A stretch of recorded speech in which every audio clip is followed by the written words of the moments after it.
Okay, let's unpack this. You know that feeling. You've put in the hours. You're finally ready to book your driving test. The end of those L plates is almost in sight. It's a massive step, isn't it? A real milestone. Exactly. But right now, for so many people learning to drive here in the UK, that excitement is just, well, it's hitting a major roadblock. We're talking incredibly long waiting times. It really is quite something. So today we're doing a deep dive into these surprising delays for driving tests, Yeah. pretty much nationwide.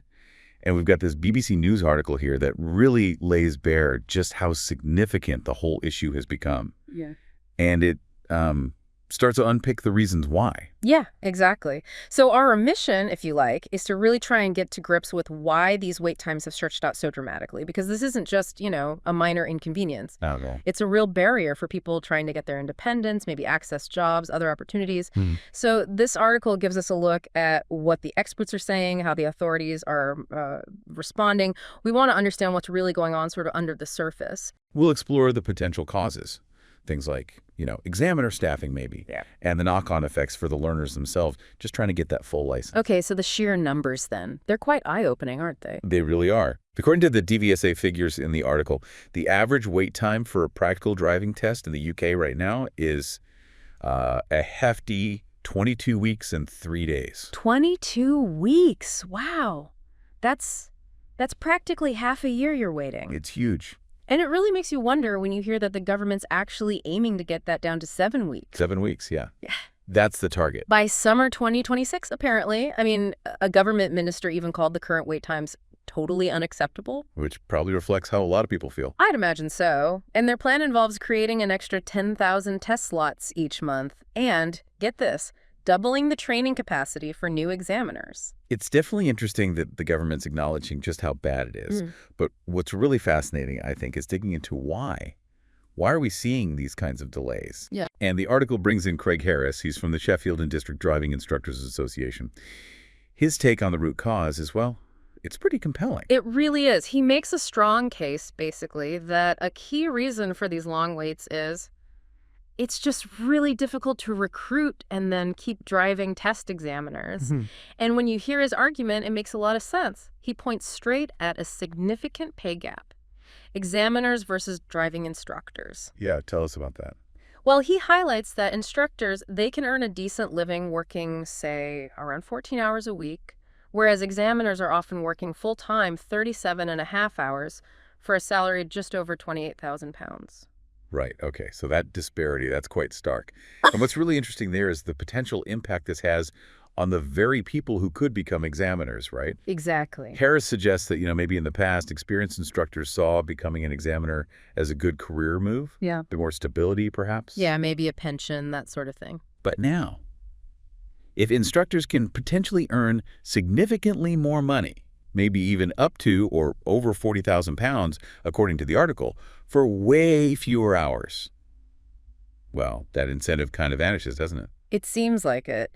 As he puts it, the fundamental question is, why would anyone go and work 37.5 hours for that examiner salary when they could potentially earn more teaching for much less time? So you've got this situation where the pool of experienced people who could step into examiner roles, well, they might be looking elsewhere. Better pay, better hours. And it's not just about getting new people in, is it? It's holding on to the ones they've already got. Exactly. Retention is key. And expanding on this, the Public and Commercial Services Union, the PCS union, they represent a lot of DVSA examiners. They offer a crucial perspective, too. Okay, what are they saying? They're emphasizing the need for, and this is their phrase, long-term investment into training and staffing. Long-term investment. Okay. And they're calling for a return to a substantive contract where weekend working is optional and paid properly at an overtime rate. So that suggests the issue goes beyond just the basic salary figure. Right, so the union's looking at the whole package, the working conditions, fair pay for extra hours, job security, that sort of thing. And they see this kind of proper investment in the DVSA workforce as, well, essential if you actually want to tackle these waiting times effectively. It's really striking, isn't it, how both the Instructors Association and the union, sort of independently, are pointing towards fair pay and decent working conditions as absolutely critical factors here. Yeah, it seems to be the common thread. Now, turning to the official side, the DVSA, what are they saying they're actually doing about all this? Well, the article outlines a few measures. They're reintroducing overtime pay, which maybe addresses some of the union's points, partly. Okay. And they're asking qualified examiners who are currently working in other roles, maybe desk jobs within the agency, to actually go out and conduct tests again. Right. Trying to boost capacity that way. Exactly. Their stated aim is to clear this backlog of learners waiting for tests by summer 2026 and get those average wait times down to that 7-week target we mentioned. And Pauline Reeves, she's the DVSA's Director of Driver Services, she's quoted sounding quite confident, saying significant progress has already been made on previous plans, and these new steps will accelerate that progress. So it's worth remembering, as the article points out, the DVSA announced other measures last year, too. Oh, yeah. Like what? Trying to recruit 450 new examiners, increasing penalties if you cancel your test at short notice, trying to free up slots. Right. But crucially, they do acknowledge that learners, the actual customers, haven't really seen a significant improvement from those earlier efforts yet. Yeah, that's the key bit, isn't it? And what's quite telling, I thought, is that the article specifically mentions the DVSA declined to comment on working conditions and pay when the BBC asked them. Right. That is interesting. It almost feels like they're trying to sidestep the very issues that the instructors and the union are flagging as central.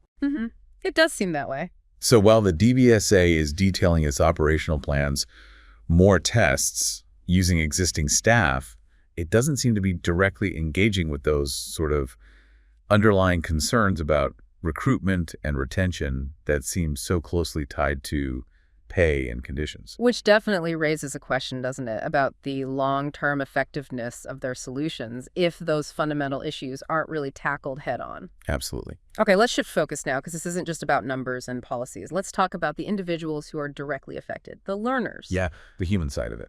The article shares the experience of Gwydion Elliott. He's a biosciences student at the University of Sheffield, and his story really brings home the personal impact of these delays. It really does. He's in this position where he actually has to travel all the way to Wakefield for his test. Wakefield, why? Because there were just no slots available in Sheffield. Yeah. And in Sheffield, the wait times were apparently so long, over 6 months, that they weren't even being listed on the booking system anymore. Wow. So he couldn't even get in the queue locally. Exactly. He could only book 6 months ahead anyway. And even then, he's facing that average 22-week wait. You can just feel the extra pressure he must be under. Totally. Knowing that if you don't pass first time...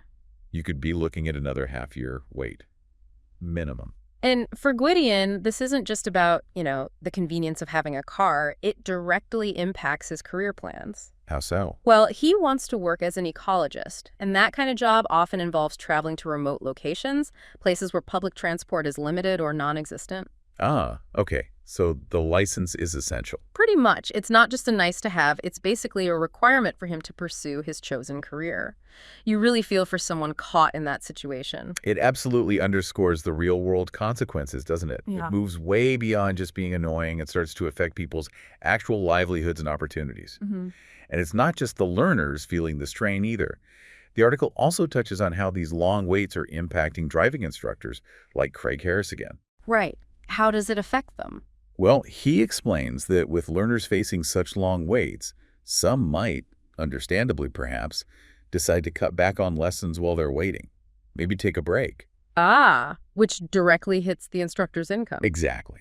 And on top of that, there's this sheer frustration of having students who are ready, they fail their test, maybe on something minor, and then they face another potential 6-month delay before they can even try again. Yeah, that must be demoralizing for everyone involved. And he also makes the point that his hourly rate, which he says is around 35 lives, is actually below the average. Even so. It still represents a really significant cost for learners, especially if these long waits mean they end up needing more lessons overall to stay test ready. It creates this sort of ripple effect, doesn't it, through the whole system? Definitely. Learners are stressed and uncertain, instructors are feeling the pinch and the frustration, and the backlog itself just persists. And as Craig Harris points out, and this feels important, this isn't the first time they've tried to fix this. That's such a crucial point to remember, yeah. He specifically mentions that similar efforts have been tried before, attempts to reduce the waiting lists. But they ultimately haven't succeeded in the long run. And why? Primarily because of those persistent challenges in recruiting examiners. Which brings us back full circle, really. It does. It makes you really wonder if just sort of throwing more short-term measures at the problem like overtime and shuffling staff without tackling those underlying issues of pay and conditions, is it actually going to be a sustainable fix this time? It's the million-dollar question, isn't it? So as we kind of wrap up this deep dive based on the BBC News article, it's pretty clear that these huge waiting times for driving tests in the UK are a really complex problem. There's several interconnected factors playing out. While the DVSA is focusing, it seems, on boosting the number of tests they can conduct. Right, the capacity. The core concerns coming from people inside the industry and the union representing the examiners, they keep coming back to the difficulties in attracting and keeping those examiners. And those difficulties seem really strongly linked to pay and working conditions. It's hard to ignore that connection. We've heard the Instructors Association highlighting that pay gap. We've heard the union pushing for proper long-term investment and better contracts. And we've heard the DVSA outlining their immediate plans, more tests, over time trying to tackle the backlog that way. And crucially, we've seen the very real impact this has on individuals like Gwydion, whose future career path depends on getting that license. And on the instructors, too, who are trying to support learners through all this uncertainty and frustration. So it really leaves you with a significant question to think about. Considering all these different proposed solutions and the underlying issues that seem pretty clear now, what fundamental shifts, what deeper changes do you think might be the most effective? Effective not just for now, but for the long run. Exactly. To ensure timely access to driving tests for everyone, and also to provide sustainable support for both the new drivers coming through and the driving instruction industry itself. Yeah, it's definitely a multifaceted problem. No easy answers, as you say. But understanding these different angles, the different pressures, it's got to be the first step in figuring out what a real solution might look like.